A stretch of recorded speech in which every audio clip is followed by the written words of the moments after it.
Mapagpalang hapon po sa ating lahat. Muli ako si Mia Bashan and welcome to our daily devotion with Pastor Russell Ocampo. And today is May 29, 2026 and our topic is all about the last great revival.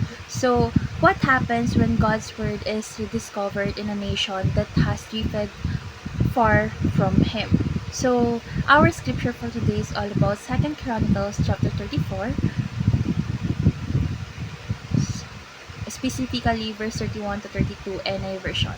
The king stood by his pillar and renewed the covenant in the presence of the Lord, to follow the Lord and keep his commands, statutes, and decrees with all his heart and all his soul, and to obey the words of the covenant written in this book. Then he had everyone in Jerusalem and Benjamin pledge themselves to it.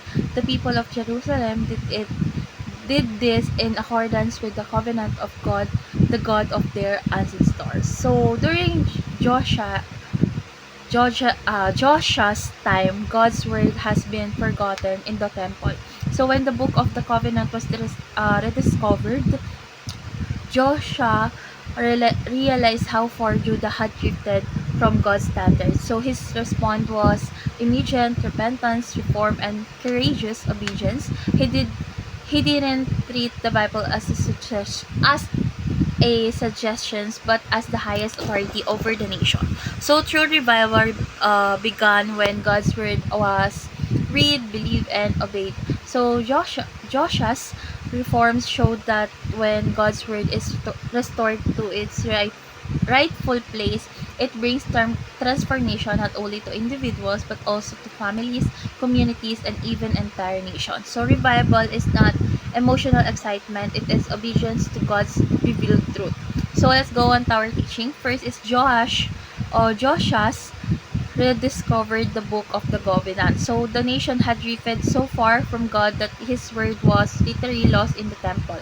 So this shows how easily spiritual truth can be neglected when people prioritize sin and comfort over obedience. Second is Joshua began the reformation based on God's word. So Joshua did not rely on opinion, tradition, or politics. He anchored national reform on scripture, showing that true change begins with God's truth. And lastly, Joshua fought corruption as he fearlessly obeyed God. So his obedience led him to confront adultery, remove false worship, and restore true worship of Yahweh.